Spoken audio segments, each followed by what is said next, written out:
আজকের ভিডিওতে জানতে পারবেন জমি রেজিস্ট্রেশন অথবা দলিল করতে কত টাকা লাগতে পারে, সরকারের ফি কত টাকা, এগুলো আপনার মোবাইল ফোনের মাধ্যমে বের করতে পারবেন।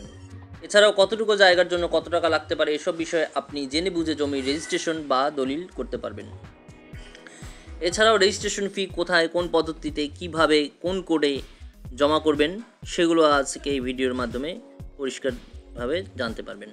প্রথমে গুগল প্লে স্টোর থেকে দলিল সেবা অ্যাপসটি আপনাদেরকে ডাউনলোড করে নিতে হবে। এটা হচ্ছে দলিল সেবা অ্যাপসের আইকন। এই দলিল সেবা অ্যাপসে প্রবেশ করলে দলিল সেবা অ্যাপসের হোম ইন্টারফেসে আপনারা চলে যাবেন। এখানে দলিল রেজিস্ট্রেশন সংক্রান্ত সকল তথ্য আপনারা এখান থেকে সংগ্রহ করতে পারবেন। যেহেতু আজকের ভিডিওতে আমরা দলিল রেজিস্ট্রেশন খরচ সম্বন্ধে আলোচনা করব, তাই এখানে একটি আইকন পাবেন রেজিস্ট্রেশন ফিস বা ক্যালকুলেটর। রেজিস্ট্রেশন ফিস বা ক্যালকুলেটর আইকনে প্রবেশ করবেন। রেজিস্ট্রেশন ফিস বা ক্যালকুলেটর আইকনে প্রবেশ করলে আপনারা ফিস ক্যালকুলেটর একটি পেজ পেয়ে যাবেন। এই পেজে দলিল অপশনে যে দলিলটি করতে চান সেই দলিল এখানে নির্বাচন করবেন। আমি এখানে বিক্রয় সাব কবলা দলিল নির্বাচন করেছি। নিচে বিভাগ নির্বাচন করতে হবে। আপনাদের সংশ্লিষ্ট বিভাগের যে বিভাগের জমি রেজিস্ট্রেশন করতে চান সেই বিভাগ নির্বাচন করবেন। আমি এখানে রংপুর বিভাগ নির্বাচন করেছি। এরপরে নিচের বক্সে জেলা নির্বাচন করতে হবে। আপনাদের সংশ্লিষ্ট জেলা নির্বাচন করবেন। এরপরে যে সাব রেজিস্ট্রি অফিসে দলিলটি সম্পাদন করবেন সেই অফিস এখানে নির্বাচন করতে হবে। আপনারা সংশ্লিষ্ট সাব রেজিস্ট্রি অফিস এখানে নির্বাচন করবেন। নিচে জমির অবস্থান, অর্থাৎ যেই অধিভুক্ত জমিটি অবস্থিত সেই অধিভুক্ত জমি এখানে নির্বাচন করতে হবে। আমি এখানে সিটি কর্পোরেশনের অধিভুক্ত জমি নির্বাচন করেছি।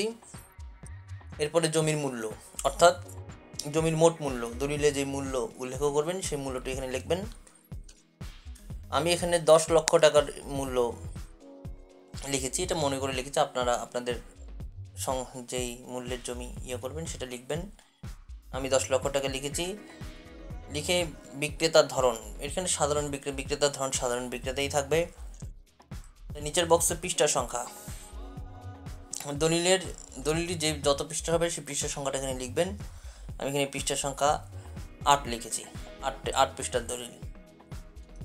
এই পেজটি সম্পূর্ণ সঠিকভাবে পূরণ করার পরে নিচে একটা আইকন দেখতে পারবেন, সবুজ রঙের ফলাফল দেখুন যে আইকনটি পাবেন, সেই আইকনটি ক্লিক করবেন।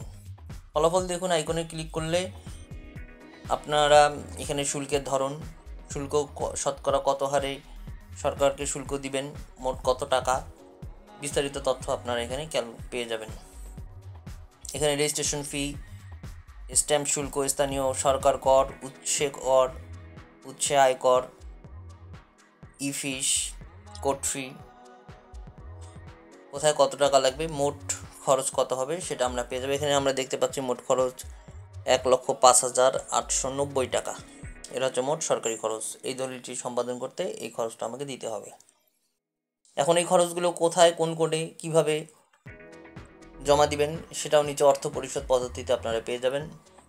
প্রথমেই দেখতে পাবেন রেজিস্ট্রেশন ফি যে কোডে আমাদেরকে জমা দিতে হবে সেই কোড নাম্বারটি এখানে দেওয়া আছে পে অর্ডারের মাধ্যমে। দ্বিতীয় অপশনে আপনারা স্ট্যাম্প শুল্ক যে করটি পে অর্ডার করবেন সেটি কোন কোডে করবেন সেই কোডটিও এখানে দেওয়া আছে। 3 নম্বরে স্থানীয় সরকার কর কোন ব্যাংকে দিবেন সেটাও এখানে পেয়ে যাবেন। উৎসে কর যে পে অর্ডার করবেন সেটা কোন কোডে করবেন সেই কোডও এখানে পেয়ে যাবেন।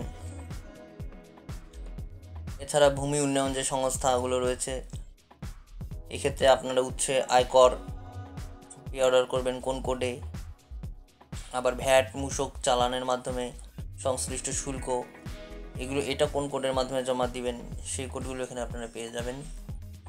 এছাড়াও নিচে 3টি মন্তব্য দেখতে পারবেন। সিটি কর্পোরেশন অধিভুক্ত জমির ক্ষেত্রে আপনাদের কী রিটার্ন দাখিল বাধ্যতামূলক প্রমাণাদি দাখিল করতে হবে সেটা এখানে দেওয়া আছে।